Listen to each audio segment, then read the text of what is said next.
우리가 지난 거의 반년 이상 요한복음에 대해서 공부하여 왔습니다. 제가 쭉 기록을 보니까 요한복음을 우리가 함께 나눈 것이 오늘로써 30번째입니다. 그러니 제가 거의 빠지지 않고 이 수요 강단을 지켰지만 30번이라고 하면은 거의 1년에 약 한 3분의 2 정도가 되는 그러한 기간입니다. 그런데 오늘이 이 요한복음 전체 맨 마지막 시간을 함께 나누는 시간입니다. 잠깐 되돌아보겠습니다. 요한복음 전체, 사실 요한복음뿐 아니라 복음서 전체 가장 큰 질문은 무엇으로부터 시작하냐면 예수님이 누구신가? 바로 그 질문으로부터 시작합니다. 예수님이 누구신가? 역사적인 그 의문이기도 합니다. 예수님께서 이 땅에 오셨습니다. 그래서 예수님의 제자들이 그들과 함께 3년을 목회했습니다. 예수님께서 십자가에 못 박혀 돌아가시고 그리고 부활하시고 승천하셨습니다. 제자들이 그 예수님에 대해서 전파합니다. 사도 이 바울이 또한 이 전 세계 그 당시의 전 세계를 이제 다니면서 교회를 개척하고 그리고 복음을 전파하게 됩니다. 그리고 세월이 흐릅니다. 한 30년 정도 최소한 흐르게 됩니다. 그래서 예수님을 직접 보고 예수님의 말씀을 직접 들었던 사람들이 한 사람 한 사람 세상을 떠나게 되면서 이제 예수님에 대해서 기록을 해놓자, 그러한 생각을 하게 됩니다. 그래서 예수님의 지난 삶을 돌아보면서 예수님에 대해서 기록한 책이 그것이 바로 마태, 마가, 누가, 요한복음입니다. 그런데 그 기록의 첫 가장 중요한 그 문제제기 질문이 뭐냐면 예수님이 누구신가? 바로 이 부분에 대한 것이 가장 큰 이 복음서 전체의 이 주제가 되고 있는 것입니다. 마태복음은 예수님이 누구신가 그 출발을 어디서부터 잡냐면 마가복음은 그 기록을 보면 예수님의 그 세례, 예수님께서 세례 받으신 것부터 시작합니다. 그래서 예수님께서 사도 세례 요한으로부터 세례를 받으시고 그리고 하늘이 열리고 하나님의 말씀을 들려주시는 그 장면부터 이 마가복음은 예수님을 증거합니다. 마태복음은 어디서부터 예수님을 증거하냐면 마태복음은 아브라함부터 증거합니다. 그래서 아브라함부터 예수님까지 이르는 그 모든 그 족보에 대해서 예수님의 그 가계에 대해서 쭉 설명을 해주십니다. 누가복음은 어디서부터 예수님을 증거하냐면 최초의 사람 아담부터 시작합니다. 그래서 마태복음에는 예수님의 족보가 아브라함부터 시작하는데 누가복음에 나타난 예수님의 족보는 아담 최초의 사람부터 시작합니다. 즉 예수님의 증거를 최초의 사람 아담으로부터 그 기원을 거슬러 올라가고 있습니다. 그러면 요한복음은 언제부터 예수님을 증거하느냐? 다시 정리해 보겠습니다. 마가복음은 예수님의 세례부터입니다. 마태와 누가복음은 예수님의 출생부터 증거하되 그런데 그 출생의 기원을 마태복음은 아브라함부터 그리고 누가복음은 아담부터입니다. 요한복음에 보면 예수님의 출생에 대해서 별로 관심이 없습니다. 아예 얘기가 없습니다. 요한복음에 보면 예수님의 이 기원, 예수님의 증거를 어디서부터 하냐면 오늘 송민호 우리 권사님 이 기도회 맨 처음 말씀하셨듯이 이 태초부터 예수님으로부터 예수님을 증거하고 있습니다. 이게 무슨 의미냐면 요한복음에서 예수님이 누구신가, 그분이 누구신가 이걸 증거하려고 하니 아예 태초부터 올라가는데 그 의미가 뭐냐면 예수님께서는 태초부터 계셨던 분이시다. 예수님이 누구신가? 바로 하나님 당신 자신이시다. 예수님이 누구신가? 천지를 말씀으로 지으신 하나님 당신 자신이 그분이 바로 예수님이시다. 예수님이 누구신가? 바로 하나님께서 육신의 몸을 입고 이 땅에 오신 분, 그분이 바로 예수님이시다. 요한복음은 예수님을 바로 태초로부터 하나님의 육신이 몸을 입고 이 땅에 오신 분, 그분으로 증거하고 있는 것이 그것이 바로 요한복음입니다. 그래서 마태, 마가, 누가, 요한을 쭉 읽어보면 참 비슷한 점도 많지만 다른 점도 이 눈에 많이 띄는데 요한복음의 가장 중요한 점은 바로 이 점, 예수님이 누구신가? 하나님이 육신의 몸을 입고 이 땅에 오신 분, 바로 그분을 증거하고 있습니다. 요한복음은 처음부터 쭉 이것을 증거하고 있습니다. 여러분, 이게 벌써 30주가 지났기 때문에 여러분 별로 기억이 잘 안 되실 거예요. 이 괜찮아요. 항상 이 하나님의 말씀이 듣고 잊어버리고 듣고 잊어버리고 듣고 잊어버리고 그러면서 우리의 영은 성장합니다. 그러면서 우리의 신앙은 자라게 되어 있습니다. 제가 콩나물 비유를 말씀드렸죠. 콩나물의 물은 그냥 쭉쭉 지나가는데 저 물을 언제 콩나물이 먹을 시간이 있었을까? 그런데 콩나물은 자랍니다. 마찬가지입니다. 말씀이라는 것이 그저 한 귀로 왔다 한 귀로 흘러가는 것 같아도 그래도 우리의 믿음은 자랍니다. 다시 이제 요한복음을 쭉 우리가 생각해 보면 요한복음을 펼쳐보면 곧바로 그리고 무슨 이야기가 나오냐면 이 기적에 대한 이야기가 이 표적이라는 단어 나오죠. 계속 이 반복되고 있습니다. 여러 가지 기적에 대한 이야기가 나와요. 물이 변하여 포도주가 되기도 하고 최초의 이 기적이지요. 그리고 쭉 별하별 기적들을 다 소개해 줍니다. 풍랑이 잔잔하기도 하고 그리고 병자가 고침받기도 하고 심지어 죽은 자가 일어나기도 합니다. 그러면 왜 이렇게 계속 이 표적, 기적에 대한 이야기가 계속 소개가 되느냐? 이유가 있습니다. 사람이 이런 일을 할 수 있는가? 바로 이 질문입니다. 사람이 사람의 능력으로 물이 변하여 포도주가 되게 할 수 있느냐? 없다는 겁니다. 사람이 사람의 능력으로 안진뱅이를 일어나게 하고 소경의 눈을 뜨게 하고 병자가 벌떡 일어나게 하고 죽은 자가 다시 살아나게 하고 사람이 할 수 있느냐? 사람이 할 수 없다는 겁니다. 그러면 예수님이 분명히 그런 일을 하셨는데 그걸 어떻게 할 수 있느냐? 그것은 예수님께서 하나님이시기 때문에 바로 그 하나님의 능력을 이루시는, 그래서 예수님이 하나님이신 것을 증거하기 위해서 요한복음에 계속 표적에 대한 말씀을 하십니다. 그러면서 이 표적을 보여주셨다. 그 이유는 이렇게 설명을 하고 계십니다. 그래서 요한복음을 보면 처음에 예수님이 누구신가? 예수님께서는 하나님께서 이 육신의 몸을 입고 이 땅에 오신 분, 그것을 증거하고 있고, 그리고 계속 표적을 말하면서 이 표적은 예수님께서 하나님 당신 자신임을 증거하고 있음을 나타내고 있습니다. 요한복음에서 가장 많이 이야기하는 부분이 있습니다. 요한복음에서 가장 많은 이 말씀은 사실은 무엇이냐면 예수님의 고난, 죽음, 그리고 부활입니다. 예수님께서 33년을 이 땅에 사셨습니다. 그런데 복음서는 그 예수님의 일생, 출생, 돌아가심, 부활 다 기록되어 있는 것이 복음서입니다. 그런데 이 33년의 예수님의 삶을 복음서가 기록하며 이 요한복음 전체가 무엇으로 그 기록되어 있는 그 분량을 보면 단 이틀의 요한복음의 반절이 기록되어 있습니다. 근데 단 이틀이 어떤 날이냐면 예수님이 잡히시기 전날 밤과 예수님이 십자가에 못 박히는 그날, 돌아가신 날, 요 이틀에 요한복음의 반이 기록되어 있습니다. 요한복음이 1장부터 21장까지 전체 21장으로 기록되어 있습니다. 그런데 이 21장 중에 13장부터가 무슨 말씀이냐면 예수님이 십자가에 돌아가시기 바로 전날 밤부터 이야기입니다. 여러분 그걸 한번 가만히 생각해 보십시오. 요한복음이 예수님의 일생입니다. 그것도 일생이 언제부터? 태초부터입니다.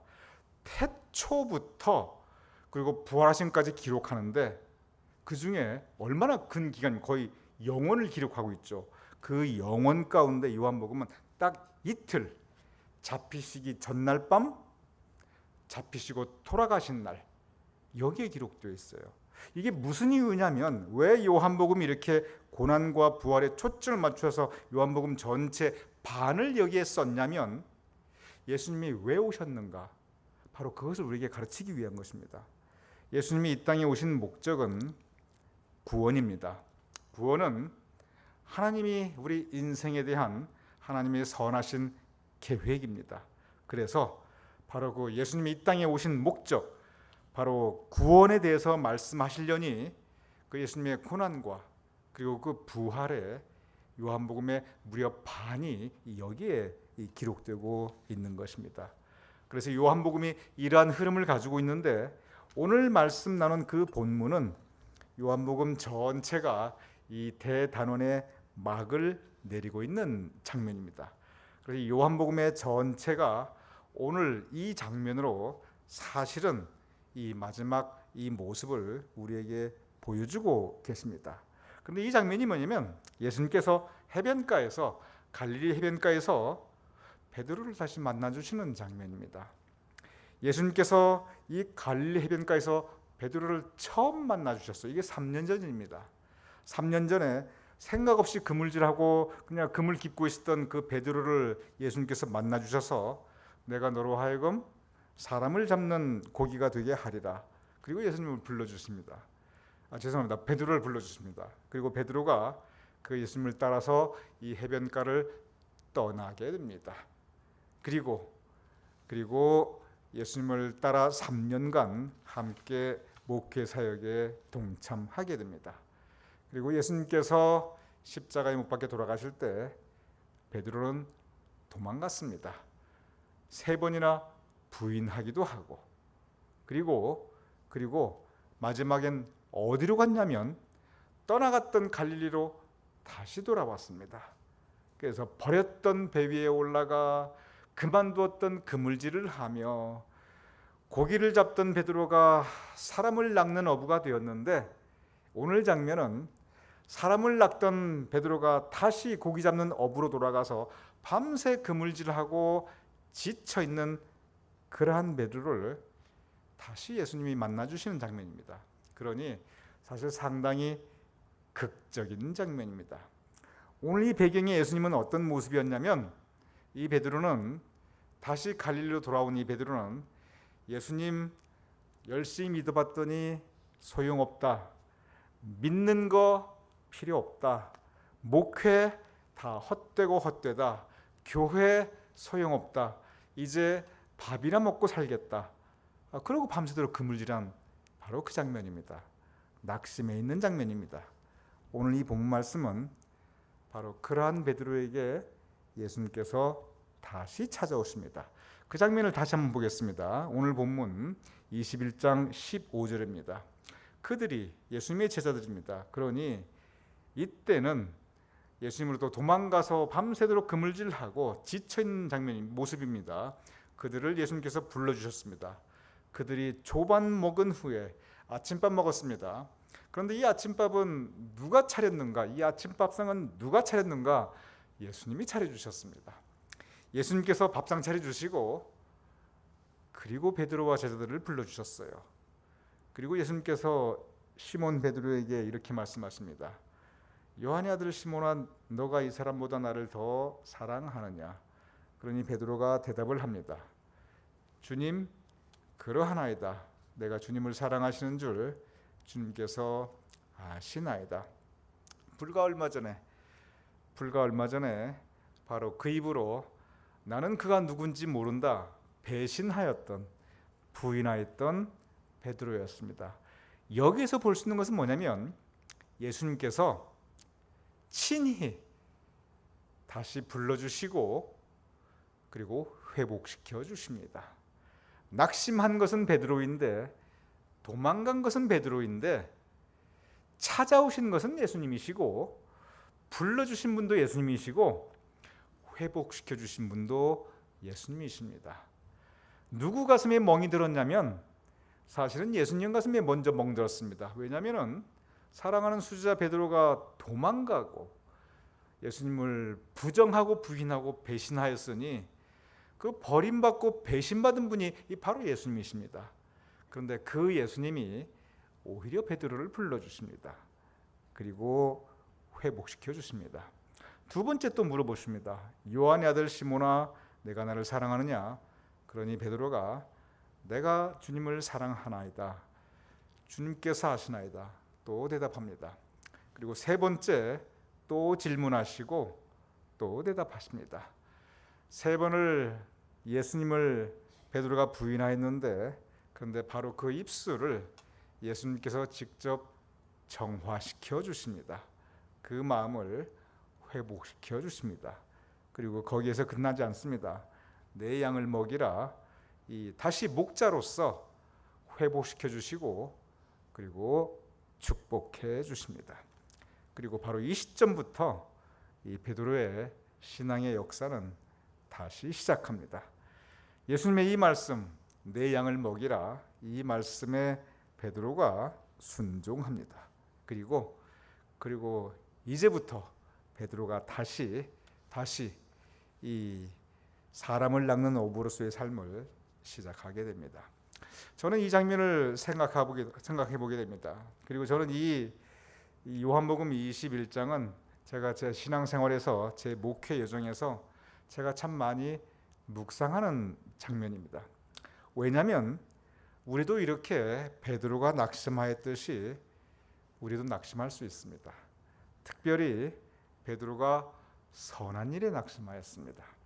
베드로가 낙심하였던 것은 나쁜 일 하다가 그냥 그러다가 낙심한 게 아니라 베드로처럼 열심히 주님의 일 한 사람이 또 어디에 있겠습니까? 열심을 냈던 베드로가 낙심하고 있습니다. 베드로처럼 예수님 가까이서 모셨던 사람이 또 어디 있겠습니까? 수지자였습니다. 그런데 그러한 베드로가 낙심하게 됩니다. 베드로가 예수님을 떠납니다. 그리고 자신의 삶을 살아가려 합니다. 우리도 그럴 수가 있다는 겁니다.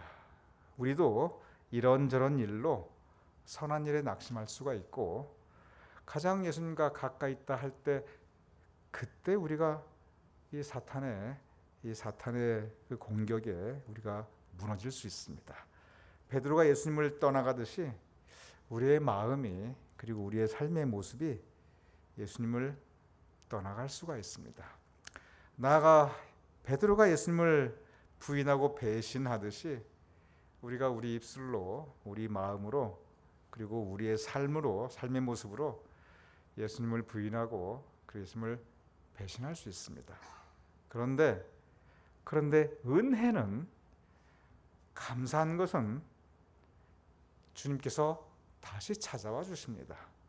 주님께서 그 도망갔던 베드로를 다시 찾아가셨듯이 신앙의 역사를 보면 여러분의 삶을 한번 돌아가 보시기 바랍니다. 주님께서 우리를 다시 불러주십니다. 찾아오셔서 그리고 우리를 다시 회복시켜 주십니다. 우리가 베드로보다 더 나을 게 뭐가 있겠습니까? 베드로가 그러한 모습을 보였다면 어쩌면 여러분과 저는 더 할 것입니다. 그런데 그러한 부족한 저와 여러분을 주님께서 홀로 버려두지 아니하시고 찾아와 주셔서 회복시켜 주시고 그리고 주님의 선한 일을 여전히 맡겨주십니다. 베드로가 잘한 게 있습니다. 베드로가 잘한 것은 뭐냐면 이 회복시켜 주시는 주님의 은혜에 감사하며 그 주님의 말씀을, 그 주님의 당부를 베드로가 순종하게 됩니다. 우리도 마찬가지입니다. 우리를 다시 불러주시는 그 주님의 은혜에 우리가 감사하며 그리고 주님의 말씀에 우리가 순종할 때입니다. 교회의 역사는 아주 반석 같은 믿음을 가진, 주님께서 그러셨죠. 베드로에게 너는 반석이라, 너의 반석 위에 내가 교회를 세우리라. 베드로의 삶을 그리고 그의 믿음을 보면 그는 반석 같은 믿음을 가진 사람은 아니었습니다. 그는 흔들리는 믿음을 가지고 있었고 그리고 연약한 믿음을 가지고 있었습니다. 그러나 바로 그러한 베드로를 주님께서 사랑해 주시고 주님께서 사용해 주셨습니다. 우리도 마찬가지입니다. 우리의 믿음 연약하고 그리고 흔들릴 수 있습니다. 그러나 우리에게 소망이 있다면 그러한 우리를 주님께서 포기하지 않으십니다. 우리 모습 그대로 주님께서 그대로 받아주시고 그러한 우리를 통해서, 부족한 우리를 통해서 하나님의 뜻을 이루십니다. 우리가 흔히 그렇게 생각합니다. 하나님께서 예수님께서 베드로같이 이렇게 어부들을 불러서 별로 이렇게 유능해 보이지 않는 사람들을 불러서 주님의 일을 맡기시고 사용하셨다. 그렇습니다. 그런데 그보다 우리가 다시 한번 바라볼 것은 주님께서 베드로같이 이렇게 연약한 믿음을 가진 사람들, 베드로같이 이렇게 부족한 사람을, 영적으로 얼마나 부족합니까? 배신하고 도망갔는데 그보다 더 부족한 게 어디 있습니까? 그런데 그러한 사람조차도 예수님께서 다시 불러주시고 그리고 회복시켜 주십니다. 바로 주님의 역사는 이렇게 부족한 사람들을 통해서 이루어집니다. 여러분과 저같이 이렇게 부족한 사람들을 주님께서 사용하여 주시고 우리를 통해서 하나님의 뜻을 이루십니다. 이 베드로가 잘했던 것, 바로 이 부르심의 순종, 두 번을 순종하게 됩니다. 첫 번째, 이 갈릴리 해변에서 그냥 못 모르고 순종하였고, 그리고 이번에는 다시 순종하게 됩니다. 여러분과 우리 모두도 이 순종의 믿음으로 비록 부족하지만 주님의 뜻을 함께 이룰 수 있는 저와 여러분이 되기를 주님으로 축원합니다.